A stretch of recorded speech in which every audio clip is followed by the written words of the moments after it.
નમસ્કાર મિત્રો, option trader Gujarati new learning વિડીયોમાં આપ સૌ મિત્રોનું હાર્દિક સ્વાગત છે. તો કેવું રહ્યું મિત્રો આજનું trading session? Most of one sided rally હતી, કેમ કે માર્કેટે ગઈકાલના ક્લોઝિંગ અને ગઈકાલના હાઈને બંનેને બ્રેક કરી દીધું મોર્નિંગમાં. હવે મોસ્ટ ઓફ કિસ્સાની અંદર જ્યારે ગઈકાલનું ક્લોઝિંગ અને ગઈકાલનો હાઈ બ્રેક થાય પછી ડાઉનફોલ આવવાની પોસિબિલિટી બહુ ઓછી હોય છે. એ આપણે રેગ્યુલર રિવિઝન સેશનમાં ઘણી વખત સાંભળીએ છીએ અને હું સમજાવું પણ છું, બરાબર, કે જ્યારે વન સાઇડેડ માર્કેટ ક્યારે થાય તો કે ભાઈ ક્લોઝિંગ અને હાઈ અથવા તો લો બંને બ્રેક થઈ ગયું હોય તો પછી માર્કેટ ડાઉન સાઇડ આવવાની પોસિબિલિટી બહુ ઓછી થઈ જાય. ફર્સ્ટ 15 મિનિટની કેન્ડલની બહાર જ્યારે માર્કેટ નીકળ્યું તો એને ફરી રિટેસ્ટ એક વખત અને બે વખત કર્યું માર્કેટે, અને બંને વખત એક સારી એવી મૂવમેન્ટ આપી, બરાબર. અને ત્યાર પછી આપણું જે આ લેવલ હતું 622 સમથિંગનું, એ લેવલની ઉપર એક વખત નીકળી તો ગયું માર્કેટ, પણ ફરી જ્યારે કોઈ પણ એક સ્વિંગ બને, એક વસ્તુ યાદ રાખજો કે અહીંયાથી એક સ્વિંગ ક્રિએટ 15 મિનિટની અંદર કરી દીધો તો સમજવાનું કે ફરી માર્કેટ ત્યાં જશે તો ત્યાંથી સેલિંગની પોસિબિલિટી 90% છે. કેટલી? 90%. અને આ બીજી વખત સેલિંગ આવ્યું, ત્રીજી વખત માર્કેટ ત્યાં જાય છે તો ત્યાંથી સેલિંગની પોસિબિલિટી 99% છે. આ નોટ ડાઉન કરવું હોય તો કરી લેજો, બરાબર, એટલે ભવિષ્યમાં કામ લાગશે, બરાબર. હવે જોઈ લ્યો પ્રીમિયમના ચાર્ટ કે ભાઈ એની અંદર ક્યાં ઓપોર્ચ્યુનિટી હતી. સૌથી પહેલાં કોલનું પ્રીમિયમ જોઈ લે. 25,600નો આપણો કોલ હતો. ક્લીન ભાષામાં આપણે ચર્ચા કરી હતી કે જો આ પ્રીમિયમ ગેપ અપ ઓપન થઈ જાય, બરાબર, તો પછી આ પ્રીમિયમની અંદર વધારે વેઇટેજ રહેશે નહીં. ક્યાંથી આની એન્ટ્રી કરી શકાય તો કે ભાઈ યા તો આ પ્રીમિયમ અહીંયા ક્લોઝિંગને સપોર્ટ લે અથવા તો આ લેવલને સપોર્ટ લે. આવા મારા શબ્દ હતા કે યા તો 45ની આજુબાજુ સપોર્ટ ક્રિએટ કરે યા તો 50ની નિયર બાય કરે, બરાબર, તો એન્ટ્રી કરી શકાય. તો મોસ્ટ ઓફ 50ની નિયર બાય આ એરિયામાં લગભગ એક વખત, બે વખત અને ત્રણ વખત તમને માર્કેટ આગળનો એક પણ લો બ્રેક કરતું નથી. આ લો એ બ્રેક નથી થયો, આ એ નથી થયો અને આ પણ નથી થયો. તો આ ત્રણમાંથી કોઈ પણ જગ્યાએ એન્ટ્રી તમારી થઈ હોત તો પણ સારા એવા 20-30 પોઈન્ટનો ટાર્ગેટ હતો.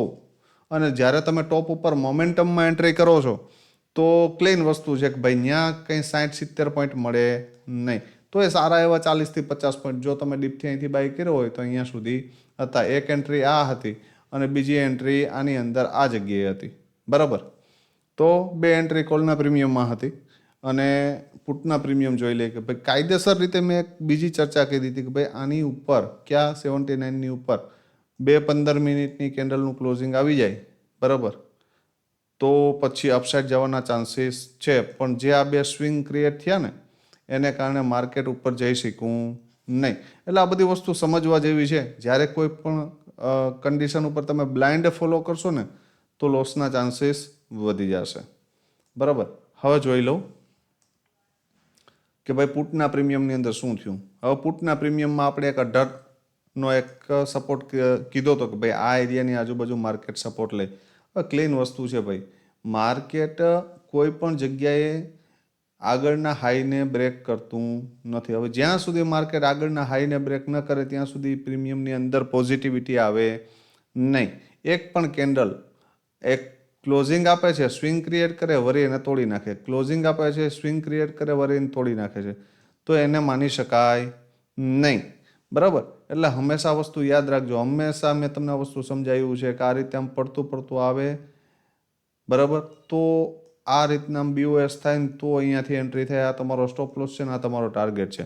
ઘણા મિત્રોને એક પ્રશ્ન થાય છે કે સાહેબ સપોર્ટ લઈ કોને કહેવાય? ભાઈ માર્કેટ ઉપરથી આ રીતે આમ પડતું આવે છે, બરાબર, અને અહીંયા એક કેન્ડલ હોલ્ડ કરે છે. કેવી? તો કે પોઝિટિવ, સારી, હેમર હોય, બુલિશ એંગલ્ફિંગ હોય અથવા તો કોઈ પણ સ્ટ્રોંગ કેન્ડલ, બરાબર, અને પછી એની ઉપર એક બીજી કેન્ડલનું ક્લોઝિંગ આવે છે, બરાબર, અને ફરી તમને ડીપ મળે ને તો આ એસએલ. ઘણા મિત્રોના પ્રશ્ન એ હતા કે સાહેબ એસએલ કયો? તો કે આ સપોર્ટ લીધો છે, સપોર્ટ લીધા પછી તમને રિટેસ્ટ ઉપર મળ્યું છે ને આ લો છે એ તમારો એસએલ છે ભાઈ, બરાબર. હવે એમાં 2-5 પોઈન્ટ ન ગણવાના હોય. જે આ લો છે ને એની નીચે બફરિંગ 1 પોઈન્ટ રાખી અને એસએલ રાખી શકાય, એક્સપાયરીનો દિવસ ના હોય તો, બરાબર. તો જે મિત્રોના પ્રશ્ન છે આશા રાખું કે ભાઈ એને જવાબ મળી ગયો હશે કે ભાઈ એસએલ ક્યાં રાખવો અને સપોર્ટ લીધું કોને કહેવાય. બરાબર, તો આ વાત થઈ નિફ્ટીની. હવે જોઈ લો સેન્સેક્સની અંદર કે ભાઈ એની અંદર શું થયું હતું. સેન્સેક્સના પ્રીમિયમ હતા, સેન્સેક્સની અંદર પણ ક્લીન વસ્તુ હતી કે ભાઈ માર્કેટ ગેપ અપ ઓપન થઈ જાય. મેં ક્લીન કીધું 400, 450, 420ની આજુબાજુ ક્યાંય પણ ઓપન થઈ જાય તો ક્લીન વસ્તુ છે કે ભાઈ યા તો આ ક્લોઝિંગ એરિયામાં સપોર્ટ લે અથવા તો આ લેવલને સપોર્ટ લે. તો ભાઈ સપોર્ટ લીધો કોને કહેવાય તો કે જો ભાઈ આ એક પોઝિટિવ કેન્ડલ બની છે, બીજી કેન્ડલ એની ઉપર હાઈ બ્રેક કર્યો છે, ત્રીજી કેન્ડલ એની ઉપર પણ ગઈ છે, પણ અહીંયાથી આ બાય બની શકતો નથી. પણ આ કેન્ડલ ડીપ આવી છે રિટેસ્ટ મારવા, તો આ લો છે આપણો એસએલ છે ને અહીંયાથી આપણી એન્ટ્રી છે, આ હાઈ છે આપણો પહેલો ટાર્ગેટ છે. બરાબર, તો અહીંથી એક પરફેક્ટ એન્ટ્રી હતી, અહીંયાથી પણ હતી. ધારી લ્યો કે અહીંયાથી કોઈ મિસ કરી હોય ને તો સેકન્ડ એટેમ્પ્ટની અંદર પણ અહીંયા એક સારી એવી એન્ટ્રી હતી અને અહીંયાથી લગભગ સારામાં સારા 150 પ્લસ પોઈન્ટ આપ્યા છે. એટલે 3000 રૂપિયો થાય ભાઈ એક લોટમાં, 150 પોઈન્ટ એટલે. બરાબર, આ ઓછા કહેવાય નહીં. એક એન્ટ્રી અહીંયાથી પણ હતી. બરાબર, એટલે આ બે જગ્યામાંથી કોઈ અથવા તો અહીંયા આખા દિવસમાં આ સેન્સેક્સના પ્રીમિયમમાં 3 એન્ટ્રી હતી. આના સિવાય ક્યાંય એન્ટ્રી છે નહીં. પીનું પ્રીમિયમ જોઈ લઈએ ભાઈ એની અંદર શું થયું છે. સેન્સેક્સનું પીનું પ્રીમિયમ કાલે આપણે સ્ટ્રોંગ ચર્ચા થઈ હતી કે 164ને બ્રેક કરી દે ને તો માર્કેટ અહીંયા સુધી આવી શકે. હવે ક્લીન વસ્તુ છે કે આમ પ્રીમિયમ ડાઉન આવે છે, આની અંદર પણ કોઈ આગળનો હાઈ બ્રેક થતો નથી. બરાબર, હવે આપણે નજર નાખી લઈએ ખાલી કે આવતીકાલે શું થઈ શકે. બરાબર, આજે થોડોક સમયનો અભાવ છે એટલે સ્પીડલી જઈએ છે.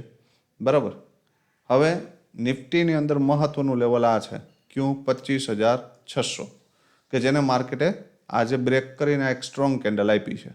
જો મોર્નિંગમાં તમને આ એરિયાની આજુબાજુ ઉપરની સાઈડ ક્યાંય એક નેગેટિવ કેન્ડલ જોવા મળે તો અહીંયાથી શોર્ટ કરી શકાય. અને જો 540ને બ્રેક કરી દે 25,540 આ લેવલ બ્રેક થાય તો 25,457 સુધી માર્કેટ આવી શકે.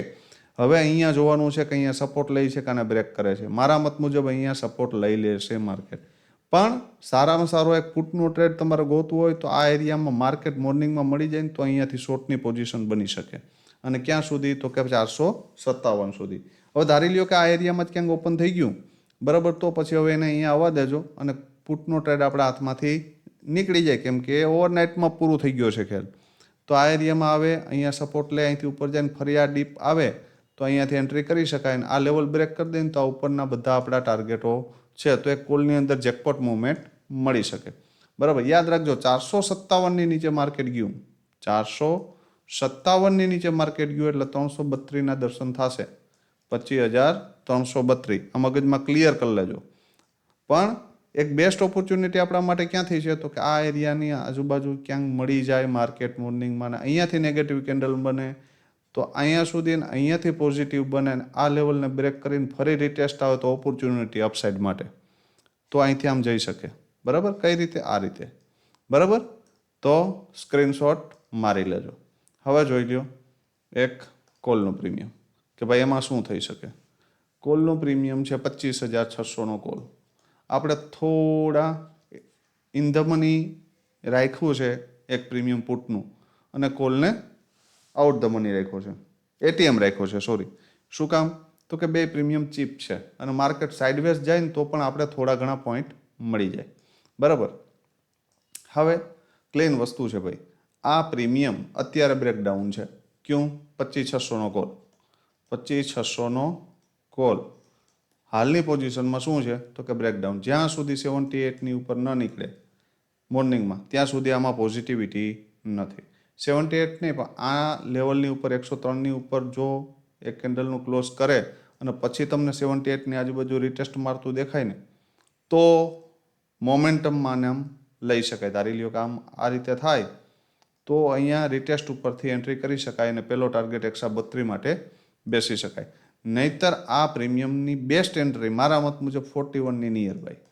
અહીંયા આવીને જો અહીંયા સપોર્ટ લેતું દેખાય અથવા તો નીચે આવે 41ની અને અહીંથી ફરી ઉપર નીકળે તો એન્ટ્રી કરી શકાય. ને આ ક્લોઝિંગ બ્રેક કરી દે ને 65 તો 78, 103 અને 132 બરાબર, અહીંયા સુધી તો માર્કેટ આવી શકે ભાઈ, અને આનાથી ઉપર નીકળે તો 166 અને 205 પણ આવી શકે જો સ્પીડલી જશે તો. બરાબર, જો આ રીતે આમ જશે તો પછી 132 સુધી માર્કેટ આવી શકે. પણ એન્ટ્રી ક્યાં કરવાની છે? આ એરિયામાં 41ની આજુબાજુ, અથવા તો એ સીધે સીધું વન વેમાં 23 આવી જાય તો વેલ એન્ડ ગુડ વસ્તુ, અને 41ને બ્રેક કરી દે તો 78 સુધી કન્ફર્મ જઈ શકે અને 103 સુધીના લાસ્ટ ટાર્ગેટ મળી શકે. બરાબર, 23ની નીચે આપણે આ પ્રીમિયમને ડાયરેક્ટ નહીં તો હપ્તે હપ્તે ભૂલી જશું, જ્યાં સુધી ઉપર ન નીકળે ત્યાં સુધી. બરાબર, હવે જોઈ લ્યો લાસ્ટ પ્રીમિયમ પીનું, કે ભાઈ એમાં શું થઈ શકે. પીનું પ્રીમિયમ છે ભાઈ 25,600નો પુટ. એ પ્રીમિયમ પણ ક્યું છે? 25,600નો પીઈ. બરાબર, ક્લેન વસ્તુ યાદ રાખજો. જો મોર્નિંગમાં તમને આ એરિયામાં સપોર્ટ લેતું દેખાય 39થી લઈ અને 42 સુધીમાં ક્યાંય પણ, તો આ લોના એસએલ સાથે પકડી શકાય ભાઈ આને. બરાબર, અને જો આ ક્લોઝિંગ બ્રેક કરી દે ને 50ને તો ફર્સ્ટ ટાર્ગેટ 59, બરાબર, સેકન્ડ 75 અને થર્ડ 97 અને એનાથી ઉપર જાય તો 120 સુધી જઈ શકે. બરાબર, પણ કન્ડિશન એ છે કે મોર્નિંગમાં અહીંયા મળી જાય અને આ લેવલ બ્રેક કરી દે તો પછી આ લેવલ ઇઝીલી આવી શકે, 97 સુધી તો કન્ફર્મ આવી શકે. એટલે 3x પણનો ટાર્ગેટ મળી શકે, પણ એને પ્રાઇઝ એક્શન સાથે જશે તો પછી એ રીતે હોલ્ડ કરવાના કે ભાઈ ચલો અહીંયા ગયા એટલે 50% ક્વોન્ટિટી બુક, અહીંયા જાય એટલે 30% બીજી બુક, અને બાકી અહીંયા આવે તો 20% બાકી હોય તે બુક. આ રીતે રિસ્ક રિવોર્ડ મુજબ ધારી લ્યો. એવું જરૂરી નથી કે આ નીચે આવે, ધારી લ્યો કે આ પ્રીમિયમ ગેપ અપ ઓપન થઈ જાય ક્યાં 75ની નિયર બાય, અને પછી તમને જે આ ક્લોઝિંગ છે, આ ક્લોઝિંગ 50, બરાબર, આની નિયર બાય આવીને સપોર્ટ લેતું દેખાય અથવા તો 59 આ લેવલ જે છે ત્યાં સપોર્ટ લેતું દેખાય તો એન્ટ્રી કરી શકાય. અને જો 75ને બ્રેક કરી દે ને તો 97, 120 અને 142 આવી શકે. બરાબર, પણ આ ગેપઅપની કન્ડિશનમાં, નહીતર આપણે 97 અને 120ના ટાર્ગેટ માટે બેસશું. તો આજે શું કર્યું છે આપ સૌ મિત્રો, એ માર્કેટમાં ટ્રેપ થયા છે કે કેમ? બરાબર, એ કોમેન્ટમાં જણાવજો. બરાબર, અને આવા મહત્ત્વના વિડીયો જો તમારે મેળવવા હોય તો ઓપ્શન ટ્રેડર ગુજરાતી યુટ્યુબ ચેનલને સબસ્ક્રાઇબ કરી લેવી, અને જે મિત્રો ફેસબુકના માધ્યમથી મારી સાથે જોડાય છે, બરાબર, એ મિત્રો ટેલિગ્રામ ચેનલ અને ઇન્સ્ટા આઈડીની અંદર જોઈન થઈ જવું. બરાબર, આજ માટે આટલું જ. આવતીકાલે ફરી મળીશું. ત્યાં સુધી જય માતાજી, હર હર મહાદેવ.